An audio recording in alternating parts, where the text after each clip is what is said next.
సామాజిక సాయుధుడై ఎన్నెల్సిన సామాజిక సాయుధుడై ఎన్నెల్సిన వేదన కష్టాలని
చిత్తూరు జిల్లా ఎమ్మెల్సీ కుప్పం నియోజకవర్గ వైఎస్ఆర్సీపీ ఇన్ఛార్జి వర్యులు భరతన్న గారికి ప్రేమతో ఈ పాట అంకితం.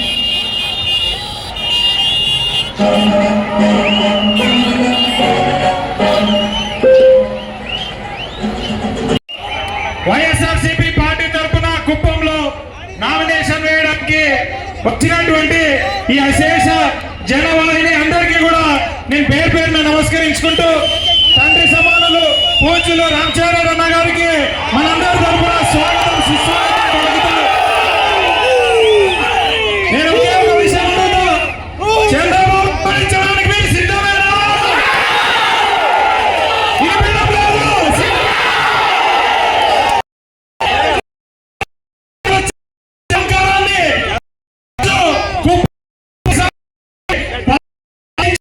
కనిపించాలి ఫోటోలు నలుగురికి నా మీద వైలేషన్ చాలు చాలు నలుగురే కనిపించాలి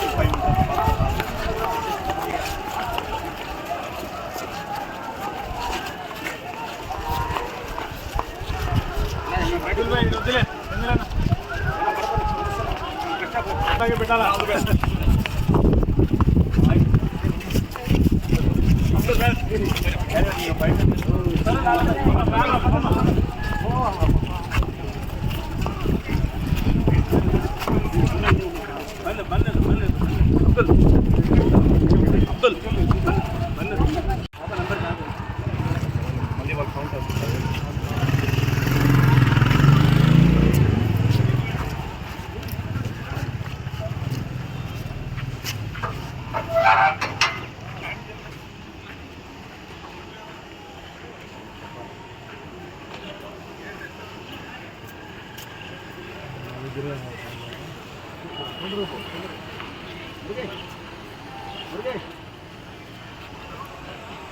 ఇటువంటి కిర్రి ఎదవలందరికీ కూడా నేను చెప్పదలుచుకున్నాను, ఇప్పటికైనా మారి చావండి. ఇన్నేళ్ళు 35 సంవత్సరాలు ఎవడో ఫేమస్ చేస్తాడని ఊడిగం చేసి చచ్చారు. ఇప్పటికైనా మారితే మీ భవిష్యత్తు బాగుంటుందని మీ అందరికీ నేను తెలియజేస్తున్నాను. ఇప్పటికైనా కుప్పాన్ని అభివృద్ధి చేద్దాం, కుప్పం తలరాత మారుద్దాం. అది జగన్మోహన్ రెడ్డి గారితోనే సాధ్యం. మీరందరూ కూడా దయచేసి కలిసి రావాలని నేను ప్రజలందరినీ కూడా మనస్ఫూర్తిగా కోరుకుంటూ సెలవు. గౌరవనీయులు వైఎస్ఆర్సీపీ పార్టీ అధ్యక్షులు, రాష్ట్ర ముఖ్యమంత్రి జగన్మోహన్ రెడ్డి గారి ఆశీస్సులతో కుప్పం నియోజకవర్గం వైఎస్ఆర్సీపీ పార్టీ తరఫున నామినేషన్ వేయడం జరిగింది. ప్రతి బూత్ నుండి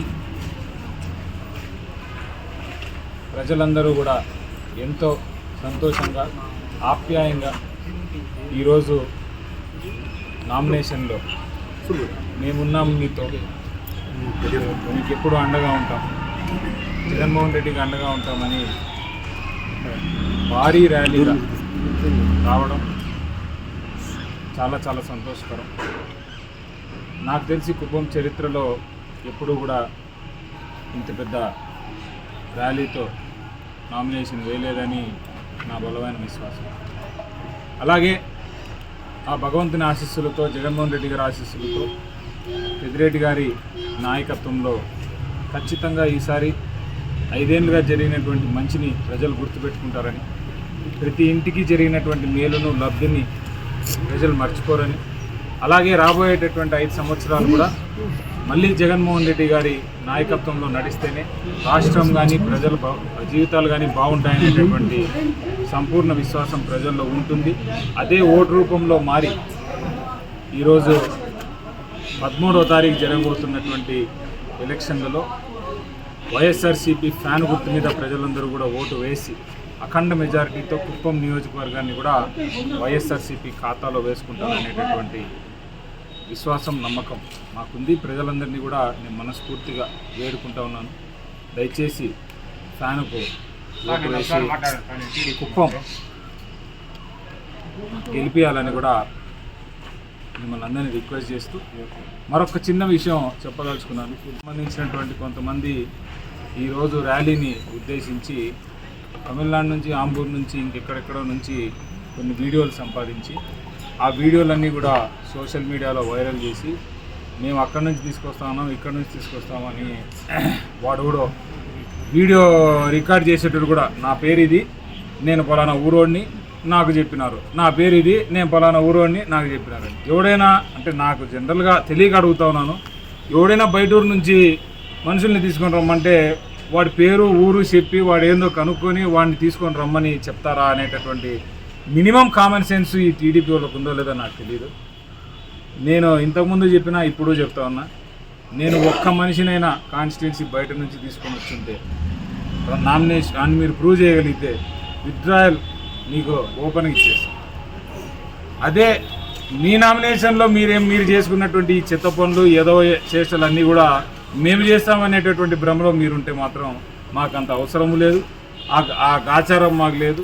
ఈరోజు ఎటువంటి పరిస్థితుల్లో కూడా ఏ బూత్కి వెళ్ళినా కూడా వైఎస్ఆర్సీపీని మెజార్టీ తీసుకొచ్చేటువంటి దమ్ము ధైర్యం అలాంటి సైనికులు కార్యకర్తలు మా దగ్గర ఉన్నారు. సో మేము బయట నుంచి మనుషులు తీసుకుని వచ్చి నామినేషన్ వేసుకునే కర్మ మాగలేదు.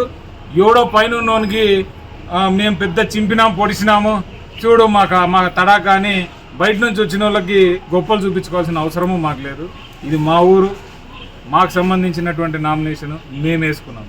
మీలాగా ఎవరినో ఇంప్రెస్ చేయడానికి మేము పనిచేయాల్సిన అవసరం లేదు. కాబట్టి ఎవడెవడైతే వీడియోలు పెట్టినారో అందరి మీద నేను పోలీస్ కేసు పెడతా ఉన్నాను. వాళ్ళు ఎవరెవరైతే వీడియోలో మాట్లాడినారో కూడా ఒక 10 మంది దాకా మాట్లాడినారో, ఒక 4 ఆల్రెడీ ఐడెంటిఫై అయినారు. వాళ్ళని తీసుకొచ్చి స్టేషన్లో అప్పచెప్తా ఉన్నాను. ఎవడెవడైతే వాట్సాప్లో షేర్ చేసినాడో వాళ్ళందరి మీద కూడా పరువు నష్టం దాబా వేసి కోర్టుకి ఈడుస్తాను. మీరు చేసే యదవ పనులకి, మీరు చేసే చెత్తన చేష్టలకి మేము భయపడము. ఖచ్చితంగా మీకు శిక్ష పడి జ్యుడిషియల్గా నేను యాక్షన్ తీసుకొని మీ కథ ఏందో నేను చూస్తానని కూడా సభాముఖంగా ప్రెస్ మీడియా ముఖంగా తెలియజేస్తాను.